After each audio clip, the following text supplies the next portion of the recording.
tenants. Once you have something and you created a business, you want to create a barrier to entry for other folks. This makes it so that folks that rise up, they often will do things to make it harder for everybody. They'll pass legislation to make it so that you can't start a cable company. They'll pass legislation to say, hey, we're the only railroad company in town or whatever. And so they create these, once they pave the way, they then close the door behind themselves. And then they act as if they did it on their own when they did it within this system. And in fact, they need us to do it. No billionaire has gotten on that, made $1 billion on their own. They've always used somebody else's money, somebody else's time, somebody else's resources. Nobody has. There's no way that you're going to tell me that Jeff Bezos is worth $1 trillion ever. He hasn't brought that much value there. The laborers there have, the workers at Amazon have, his company has, but he has not.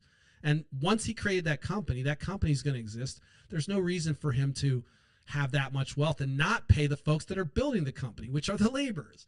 It'd be interesting to see what Amazon would look like if it was employee owned. Just say it. I mean, where did that go? Why aren't more companies employee owned? How many are? That used to be a thing. Gone with the wind because of greed. I'm not saying it doesn't exist, but. So in summary, the basic distinction between caste and class is that it's fixed by birth. Class can be influenced by multiple factors.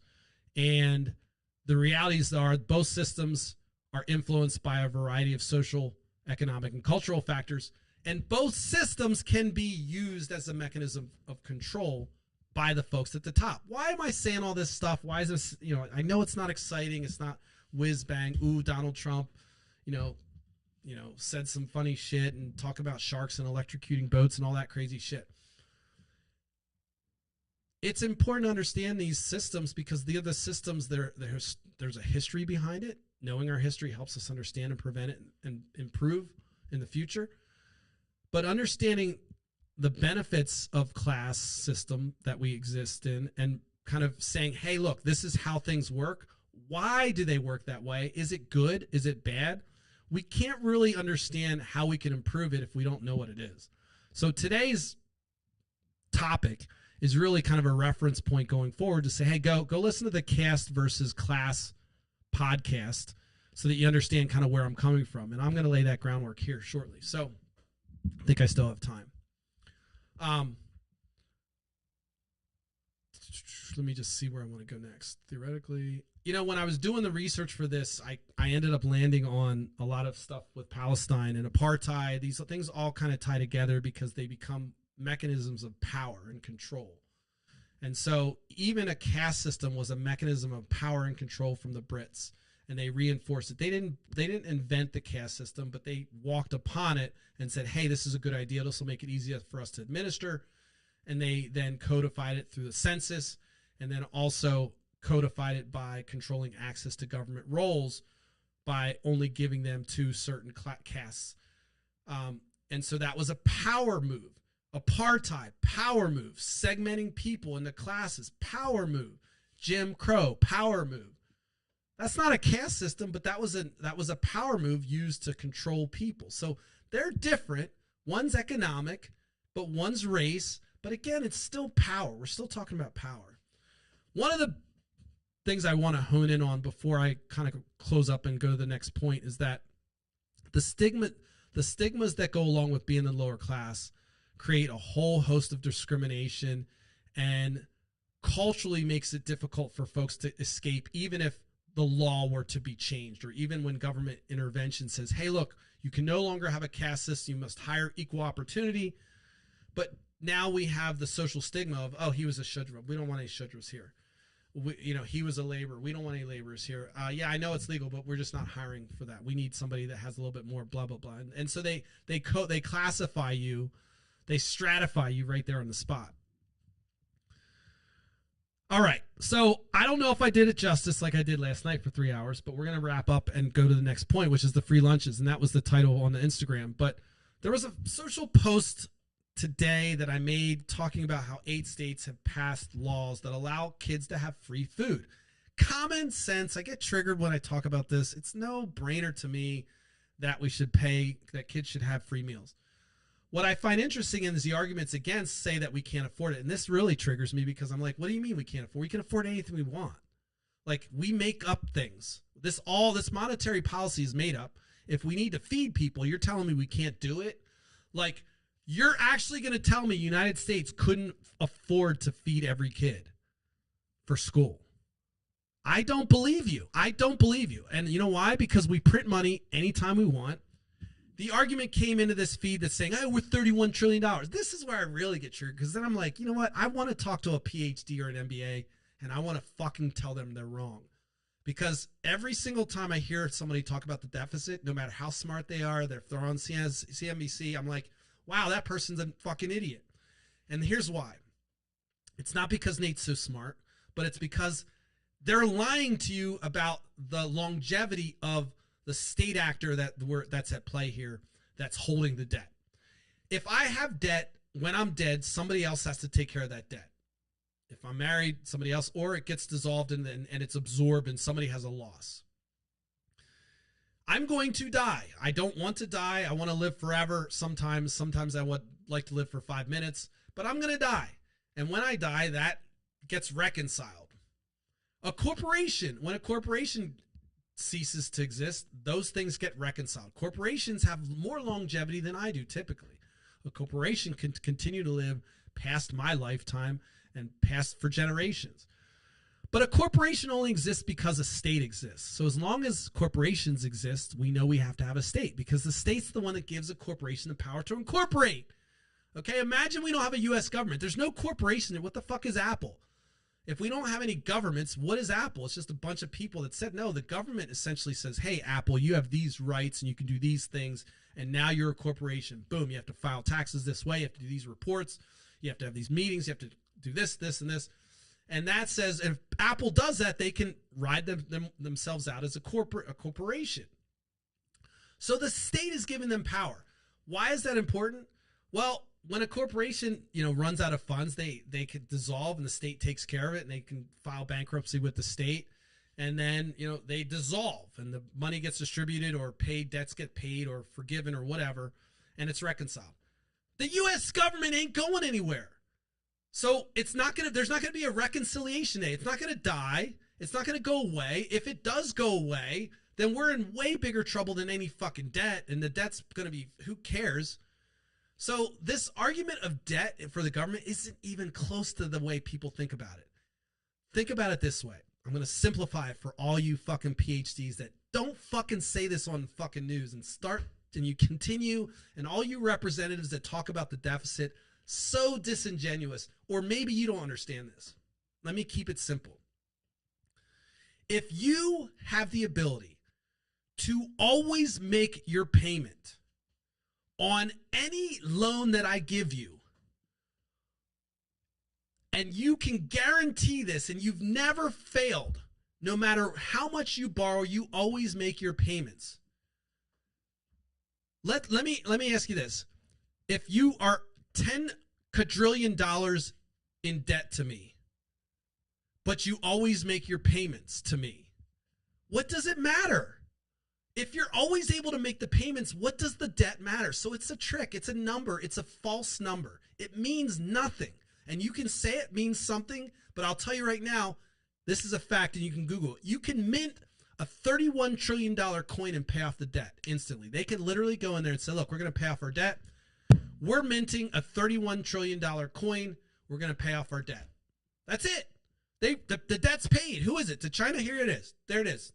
$31 trillion. We just printed it. We minted it. There it is. Don't kid yourself and think it's any different. Oh, about inflation. No, literally. If it's a deficit that's in the government, we can mint it. We can pay it. But guess what? Why fucking collect? Why would we pay off that debt when whoever lent it to us is getting monthly payments and they're fine with that? So the argument against the deficit is so fucking stupid, and nobody thinks about this. But the government's not going to go away. And the government, as long as we don't have Republicans playing with the debt ceiling like they do, which is crazy shit, which is wild, wild west shit. It used to be you just raise the debt ceiling because people knew this, and they knew it inherently. They're like, look, we're just always going to make our payment. As long as we raise the debt ceiling and make our payments, we're fine. And now the conservatives are like, all right, we don't want to, we're not going to make our payment. We're not making the payment now. You already borrowed the fucking money. Make the payment. So when somebody comes into me with an argument of, hey, we're $31 trillion, it's that kind of thinking that got us. No, it's not that kind of thinking. Actually, I'm okay. I'd rather have us $60 trillion in debt and have universal health care for everybody and free lunches and free breakfast for kids that go to school and super, free college. You know what? I'm going to say put a $70 trillion. How about $100 trillion? Because guess what? We're making the payment. It's coming out of your pocket. Okay, let's just walk that through. If it's coming out of my pocket, and we now have a system that has healthcare, free school, free education, free meals. We have, you can go crazy, preschool, summer school, whatever you want, whatever program you want to alleviate the financial burden of having your kids in your house or whatever it is, where we can share the risk with other people, in particular healthcare. I'm okay with it. One of the other arguments people have is like, well, you're not going to be happy when you're paying 50% taxes. Motherfucker, I don't give a fuck about taxes. I don't give a fuck about, I'm not an idiot and goes, taxes are theft. If taxes are theft, it's my taxes. No, I'm not that fucker. I'm not that stupid. Taxes are used to provide revenue to the government, who then blesses you with the ability to start a business. You can't start your business with no government. You're not stealing.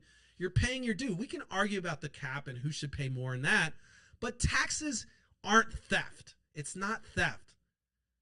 It's required to have a civilized society, have a government that we can fund all the things that we have, our protection. If you just want to talk about military, if you think all we need is a military, you're so clueless. Go get off the 12-year-old Ian Rand fucking trip and just seriously just get out of the conversation, because we can't have that kind of distraction. We need real thinkers. And I'm telling you right now, there's so many people out there who don't even understand this about the deficit. Smart people. And there's going to be people in my feed saying, you're an idiot, you don't know what you're talking about. But I guarantee you economists that know what they're talking about know this. As long as the government's paying their fucking debt, no matter what it is, they can borrow $10 trillion from whoever. They'll make the payment. Our credit's A+. We can get as much money as we want from anywhere. And then we can pay it off by minting it, especially if they're against our dollar, which is starting to fade, which is why it's so dangerous when governments, when Republicans play with the debt ceiling like they have been. It's so fucking dangerous, because that will then, as long as we can make our payments, we're fine. When we start to default, now companies and any entity that wants to loan us money, or anytime we want to borrow money from anyone, they're going to be like, you missed a couple payments. Don't miss a payment. When your legislator says, oh, we're going to play with the debt ceiling, don't jump on that bandwagon. Call them and say, hey, listen, don't fuck with our credit score. You already borrowed the money. Pay your payment. It's like racking up a credit card and saying, you know what, I'm just not going to pay it. I'm not going to pay it. I'm not going to pay the new payment. No, pay it. Continue to pay it. And as soon as you don't pay it, all hell breaks loose and we incur real costs. So this idea that the deficit's going to prevent us from doing things like paying for kids' lunches is fucking crazy to me. It doesn't make any sense at all. It comes down to the priorities, and to me, it makes sense to feed kids so that they can learn, so they can focus on what they need to.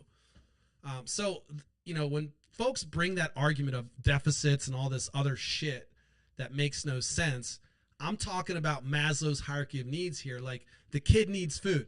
Everybody in that chain agrees that it's a good idea, but then you have these clowns that say, oh, well, how are we going to pay for it? I don't fucking care. Now, one valid concern, which I didn't see in the feed, is how are we going to enforce? I did see one person that indicated that maybe the quality wasn't good in the food, but that's somewhere I can, all right, let's have a debate. Let's have a healthy debate. All right, we all agree free lunches. We all agree that it's we're going to figure out a way to pay for it, but we need to ensure the quality. We need to ensure that the money's being used properly. Okay, now we're talking. We're going to get a little red tape. We're going to get some bureaucracy there. All you Republicans that hate big government, we're going to need maybe an alphabet soup to watch this. I mean, this is where they come from. It's like, all right, let's do this thing. Let's monitor this thing. Let's improve it. Let's establish an agency that can watch this and ensure the quality. And this is where Republicans are like, you don't need a Department of Education to manage education. The fuck you don't. Just like in this case, I would like to have a department that manages the quality of our food, not the FDA. like a consumer version of the FDA that says the FDA is not consumer version. They're big corporation version. They do things for corporation. They change labels. They do things for drug companies. I'm talking about one that's like, you know what? This is pure consumer driven, and we're going to look at the quality of the food that's being served to to school children. We're going to look at the contracts. We're going to look at the bids that go out for the food that they're getting. Those are valid conversations. But to talk about our debt being the reason we're not, okay, let's just take it to ridiculous and say, okay, I agree with your stupid ass point that the deficit's a problem. So, you know what? Let's just say fuck it. Let's just tighten up the deficit, then we'll worry about the kids.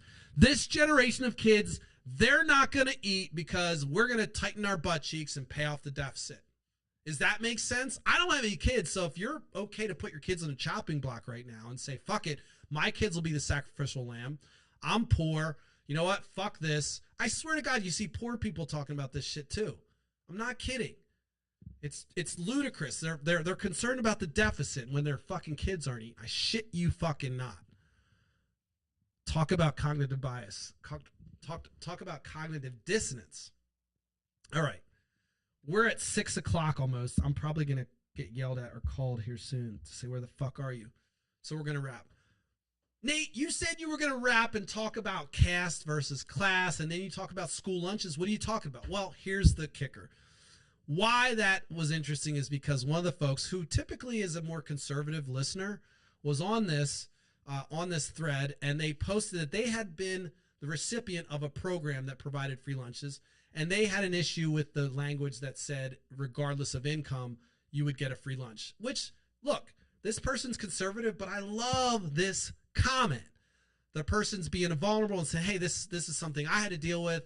We often don't agree eye to eye, but I love the fact that this person was able to say, hey, you know what? I'm typically, anti the things Nate says, but this is one of those programs that I was able to experience and it benefited from. And then they went on and said, but I don't like the regardless because, if you can afford it, it's not, why shouldn't those folks pay? Then I made the comment that said, you know what? Well, I think the reason why is because of the stigmatism that goes along with it. Remember we talked about these classes having stigmatisms? Stigmatisms? Stigmatism. Oh, God. The classes have discrimination, the discrimination kind of falls downward. Well, in my opinion, one of the reasons why you have a policy that says that regardless of income, you get free lunch is because we know that what happens in those schools when you have special lunches for these kids because they don't have food. And this gentleman who posted this said that right after I said that. He's like, you know what? That's actually accurate because I remember having special lunches myself. I'm paraphrasing. So there was a, what I love about that comment was this was somebody who's an avid, obviously listens a lot, and I appreciate it.